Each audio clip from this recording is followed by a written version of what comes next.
Kevin, from what you've seen the last two games, what gives you the biggest cause for confidence moving forward from what you saw on the floor? No, I think we've made a lot of good strides, to be honest with you. The biggest thing for me is just moving forward is just getting these guys a little bit more comfortable playing against zone. Probably because we're going to see it a lot. That was first time since UAB. I thought we attacked the zone better. I thought we got better shots. We just have to get a little bit more comfortable of when to shoot against the zone. I think that's my biggest thing. Guys were a little bit hesitant about when to shoot and what shot to take against the zone. So I think we watch film on it. Guys, I think, have a better sense, and that's going to be the biggest thing moving forward is just getting guys a little bit more comfortable of when to shoot against the zone. And three-point shooting, you know that these guys can make these shots. What kind of, it's not something you can throw things in a mixing bowl and turn out better shooting, but what kind of things are you guys going to look to do to kind of jumpstart? Well, one of the biggest things I've been talking on is we need to pass the basketball better. A lot of our guys are making the right pass. They're not making good passes. So they're taking guys out of shots. So guys are open, but we're not throwing good passes. And so we're taking guys out of a good shot and forcing them into a bad shot because of the way we're passing the basketball. So that is something that's been my biggest, what I've been nagging on these guys about is that, to be a great teammate, you got to throw a great pass. And that's not a spectacular pass. That's just a simple chest pass to hit him in his pocket so he can shoot the basketball. Finally, you guys are facing Ryder, but Big Ten play is on the horizon, 2 games over the next 8 days. What's on the to-do list for you to have this team be in the best possible spot for you guys to open conference play? I want to see us continue with I think our pressure defense has been pretty darn good all year so far, much better than it was last year. Just numbers-wise, it's been something that's a real strength of ours. So I want to keep building that and keep getting better at that. And then, I think the rotations for me is just getting guys out there and getting them comfortable because we're going to need everyone once Big Ten play comes. Hey, Coach. You talked about wanting your team to make better passes. Is there anything else that you've been harping on and making a point of emphasis so far this season? Oh, man, boxing out, transition defense, turnovers, free throws.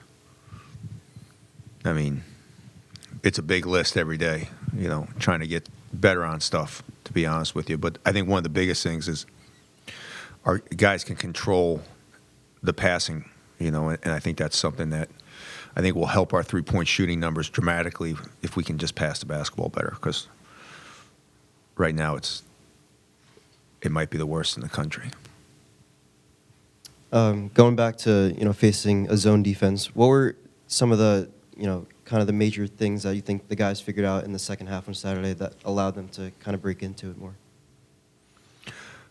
I thought our big guy spacing in the second half was much better. We went back and watched film. We watched film at halftime and able to show guys where the gaps were in the zone. I think helped them dramatically. In the first half, Jordan was kind of getting lost on the baseline a little bit. I thought he got in much better spots where guys can see him. We were able to hit the baseline. We were able to get some easy twos, and we just didn't have to rely on three-point shooting. And is Jordan a guy that you kind of like design plays for? Because obviously, he had a lot in the second half, a lot of points in the second half. Or is he kind of just a guy that flows with the offense? No, I think he's a little bit more of a guy that flows with the offense, but I think guys are getting comfortable with him out there. So, again, especially against a zone, we don't call a ton of plays. So I think guys, once he got in the right spot, they're starting to get a lot of confidence about when he does get the ball, something good's going to happen. Coach, after Villanova, you talked about wanting to have sort of 10 days at home to reset and get into a rhythm. It's been 10 days. I know you have a few more, but in terms of growth, what's your biggest takeaways from these last week and a half been? Yeah, it's a good question. I think we've gotten much more comfortable on the offensive end. Although, obviously we didn't shoot it good the other night. I thought we really did some good things in transition. I thought our transition offense was much better than it was at the beginning of the season. I think we're not turning the basketball over nearly as much because I think we are in a little bit better of a rhythm. So I think the 10 days have given these guys a chance to really just practice and be at home and really focus on basketball and school. And sometimes that's really important early in the year. Yeah, and then you mentioned that Jordan you feel like he's had a better feel of how you guys want to play here. What adjustments have you sort of seen him make as he sort of turned the page on a rough start? I think the biggest thing with Jordan, it was just kind of like he was coming from a defense that was totally different than what we play. And then, to go out in the game and all of a sudden, play against, 3 good teams in a row and not be overly comfortable with having played a ton of games. I think the more games we've played, he's gotten more comfortable in what we're trying to do defensively, and that's helped him relax on the offensive end. I think he was a little stressed about, Indiana doesn't switch, we switch. They play pick and rolls differently than we do. So, the first game against Davidson, he did 2 things that I've never done as a coach, but Indiana does. But that's just because game slippage. It was only his second game with us, so he gives up 2 threes. That the other night he was our best defensive player because he was switching out. He was able to use his athleticism. So again, it's just a matter of when in today's college basketball, when you have transfers and guys not sitting out anymore, where guys used to transfer and sit out and have a whole year to kind of get used to what you're doing. They now have, literally 30 practices, and then you jump into a game. So I think that's been the biggest thing with Jordan. Coach, you mentioned you've taken small strides recently in your guys' games, and obviously you don't want to overlook your next opponent. You want to come out with a win, but you guys begin conference play on the road.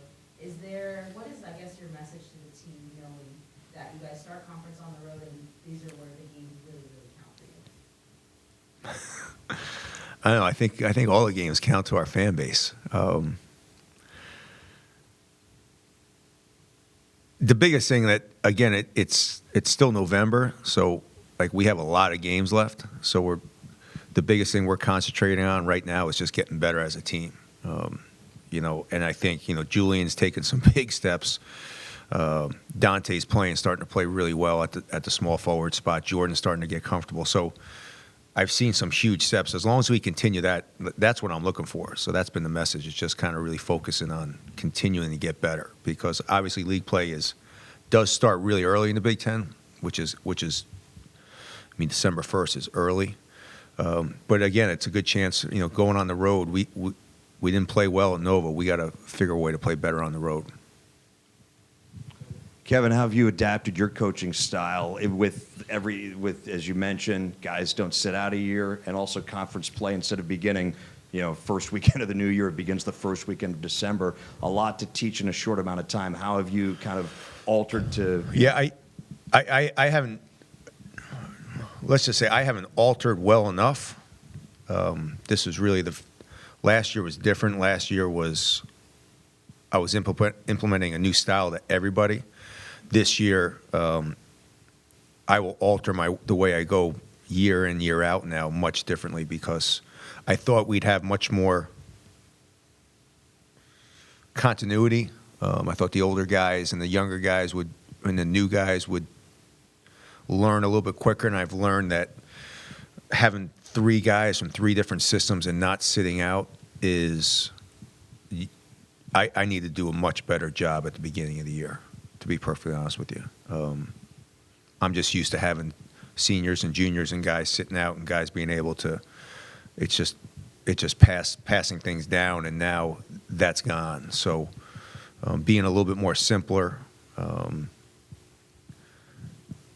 there's a lot of things I'm going to change going forward, to be honest. I don't think I've done a good job so far of adapting to the new transfer portal. That's my honest opinion.